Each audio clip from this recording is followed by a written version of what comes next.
yang baik. Tapi Salahuddin yang dibuatnya adalah disatukannya umat muslim semua. Mengapa disatukan? Lawan kita jelas di depan mata. Siapa mereka? Tentara salib. Yang ketika itu mereka membunuh umat muslim 70.000 di Palestina, Baitul Maqdis. Darahnya Bapak Ibu sampai setinggi lutut kuda perang. Tahu Bapak Ibu jawaban khalifah ketika itu apa? Ketika itu yang berjaya namanya dinasti Yarmouk. Ketika dinasti Yarmouk ini, dia bilang begini, ketika ada orang Syria dari utusan Syam mau bertemu dinasti Yarmouk Khalifah Muhammad, ketika itu kasusnya pembunuhan 70.000 manusia di Baitul Maqdis. Apa jawaban dinasti Yarmouk ketika itu? Jawaban dinasti Yarmouk ketika itu, lebih baik kami mencari merpati kami yang sudah hilang 3 hari ketimbang mengurus 70.000 nyawa di Palestina ketika itu. Ini sebenarnya Bapak Ibu bahasa sindiran dan bahasa kiasan bagi kita. Kalau mau melihat berkembangnya satu negara, itu dilihat dua. Dilihat dari pemimpin, dilihat dari siapa? Masyarakatnya. Kalau kita tinjau dari aspek yang berbeda, masyarakat yang baik, berakhlak, beriman, jujur akan memilih pemimpin yang jujur, amanah. Tapi kalau masyarakat yang mohon maaf tidak baik, tidak jujur, maka dia tak akan memilih pemimpin yang amanah. Begitu juga sebaliknya. Pemimpin yang amanah akan melahirkan generasi-generasi yang amanah.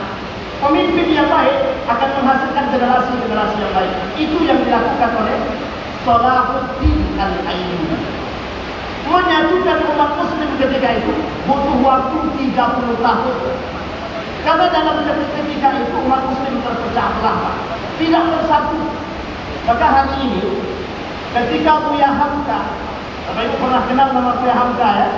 Buya Hamka itu membangun satu tradisi yang bagus, namanya halal bihalal. Itu satu perbuatan yang oleh Buya Hamka begini. Umat muslim ini kalau tidak disatukan, itu susahnya bukan baik.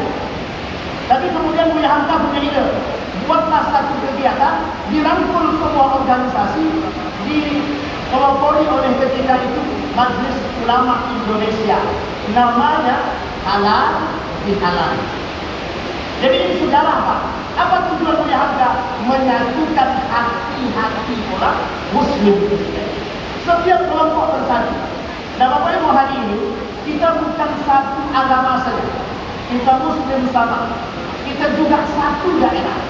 Turki itu bisa bangkit politiknya identitas. Politik identitasnya dua, agama, budaya. Sekarang Bapak Ibu boleh cek, Bapak Ibu boleh cek kepada generasi di bawah Bapak Ibu, kemana pergi budaya hari ini, baik dari sisi budaya agama Islam ataupun budaya Melayu itu sendiri. Kita harus sampaikan begini, mumpung berada di depan tokoh-tokoh Melayu, mumpung berada di pemimpin masa depan. Kalau kita lihat hari ini Pak, yang punya andil untuk bisa merangkul itu siapa? Tokoh-tokoh adat, tokoh-tokoh Melayu, tokoh-tokoh masyarakat, para pemimpin, agamawan, para ulama. Kalau tidak, sampai kapanpun kita akan begini terus. Sampai kapanpun umat muslim akan terus bergerak-gerak. Karena kita tak pernah tahu Pak, bahwa kita ini sedang kehilangan arah. Umat muslim hari ini sedang kehilangan arah. Kenapa saya katakan demikian? Karena posisi umat muslim hari ini kehilangan iman, akal sehat. Jangan tersinggung ya Bapak Ibu ya. Kalau Bapak Ibu merasa punya iman, nanti aman. Kalau tak punya iman, tidak. Kalau begitu iya. Kalau tidak Muhammad Al-Fatih, tidak mungkin bisa menaklukkan Konstantinopel. Kalau tidak mungkin Khalid bin Walid bisa menaklukkan Persia. Semua bermula dari iman. Bermula dari budaya, bermula dari ukhuwah Islami. Inilah pentingnya yang disebut dengan merajaul ukhuwah. Allah sebutkan dalam Al-Quran, wa'tasimu bihablillah. Kalimat utamanya adalah bihablillah. Wa'tasimu. Wa'tasimu ini artinya berpegang teguh sekuat-kuatnya, Pak.